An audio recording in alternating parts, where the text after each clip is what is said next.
Okay, I'm back. Now, just wrapping up this just a little bit more, I want to talk about this problem some more. We found power going through this formula over here, and I need to find my mouse, wherever my mouse went. There it is. Okay. So using this formula here, we got 12.5 watts. Now, thing to note,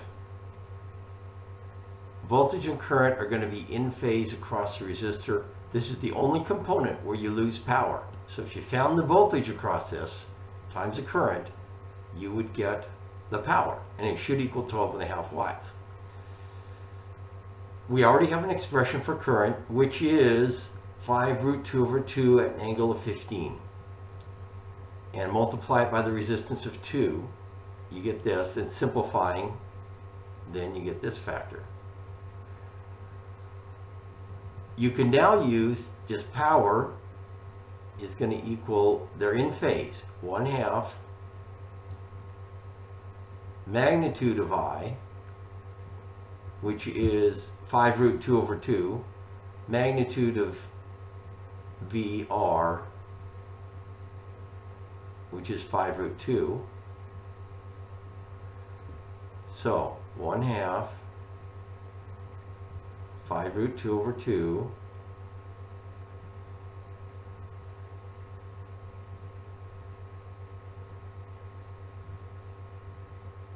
and then times 5√2.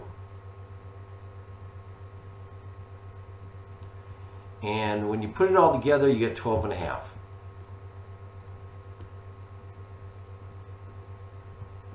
Let's see how the book does it. So, same idea. You just need the voltage and current across the resistive part, or parts if there's more than one. They used the voltage divider equation. They got a voltage of 7.07 at angle 15 across the resistor. And if you multiply 5√2, you get 7.07. Same answer then. I just kept the radical for accuracy. And same thing with the voltage times the current to get 12.5 watts. 12.5 watts, 12.5 watts, 12.5 watts. Okay, it all fits together. It all fits together. Okay, let's take a look at this problem here. So the voltage, the current here is just going to equal the voltage over resistance. So the current is going to be 12 divided by 4, which is 3 at an angle of 45 degrees. So that's the easy part. The trick here, now we have a second current. The total current,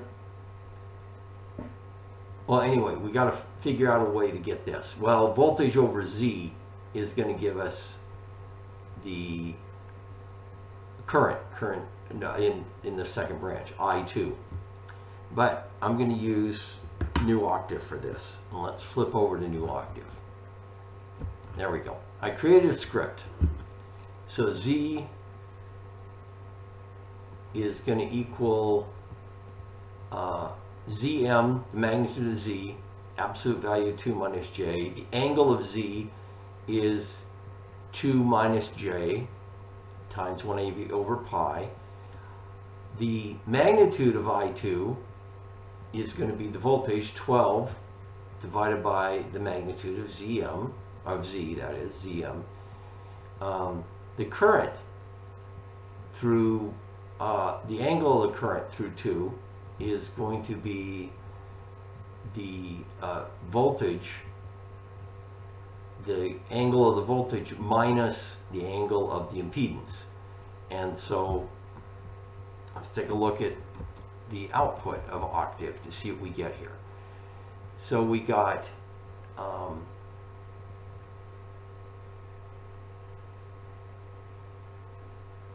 and yeah, V2RM, there it is, 10.733 some odd, 71.6 degrees.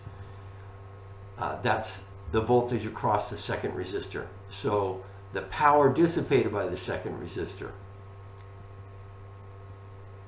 V2Rm times I2M divided by 2, 28.8 is what new octave gets. And here's the formula. Okay, let's see what the book says. So voltage and current are in phase. So the first one is going to be 12 times 3 divided by 2, which is going to be 18 watts.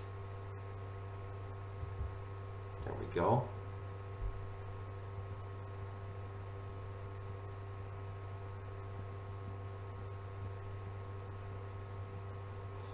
And P2 is going to be a little trickier. And what did new octave say? There we go.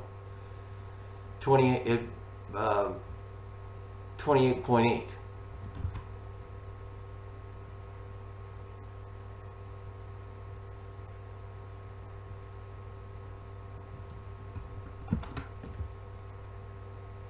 For a total of 46.8. There we go, right there. Okay. Oops.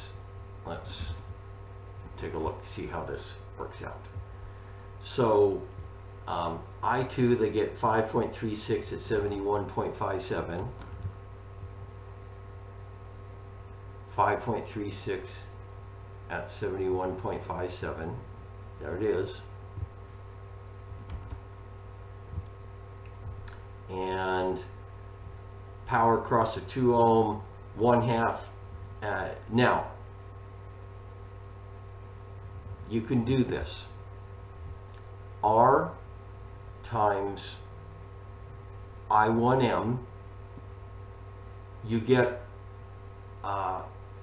the voltage is going to be the current times the resistance. So you can use this formula, just like DC formulas, if they're in phase. Nice result. Okay, new octave is saying that the power in the 2 ohm is 28.8, and the power total is from 18 watts, 28.8, power total 46.8. Okay, let's go back here, take a look, see 28 point, probably a rounding error, I'm guessing, right there. So, this is going through, let's see, I2 uses the voltage over J, just like I did. It's identical to what I did. And then it gets this, and uses this formula. I took current times voltage. I found the voltage across the resistor, the 2 ohm resistor. And I found the current, the voltage across the 2 ohm resistor just by multiplying, if you look at the script. Voltage across a 2 ohm resistor is the resistance times the current. So the formula is 1/2 RI squared, the magnitude of I squared. Okay.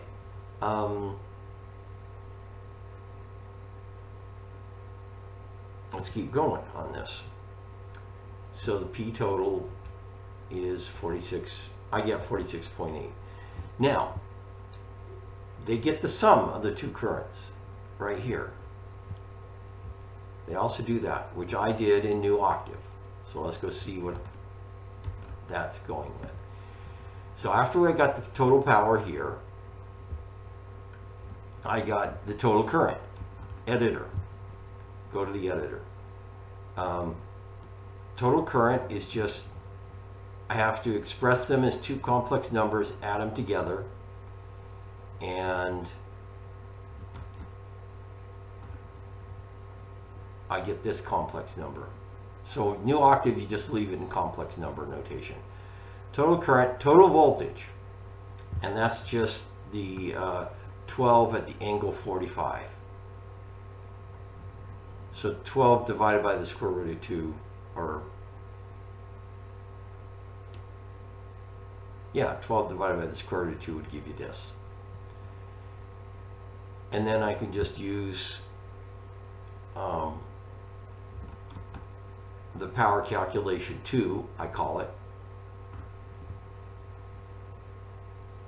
Absolute value of VT, total voltage, absolute value of IT, total current, cosine of the difference between the two angles divided by 2. So I use the big old formula using complex numbers. Big old formula. And then the total given by the book is, I just do this calculation for the book. Let's see. Move these things out of the way. There. This is just, here's the book calculation. They're going to get down to, okay, magnitude of V, magnitude of I divided by 2 times the cosine of the difference between the two angles. That's, ooh, there. That makes it easier to see. The book, 12 times 8.5 cosine of the difference between the two angles divided by 2. So I just ran the calculation. And I ran it using my calculations too, of the absolute value of the total voltage, absolute value of the total current times the cosine of the difference between the two angles over 2. There's results, 48.8, oh, 46.8, excuse me, and 46.7 for the book. And they don't run the calculation, but I finish it up, 46.7. And I'm guessing the difference is just rounding errors. Okay, that's it for this video. I'm going to stop it.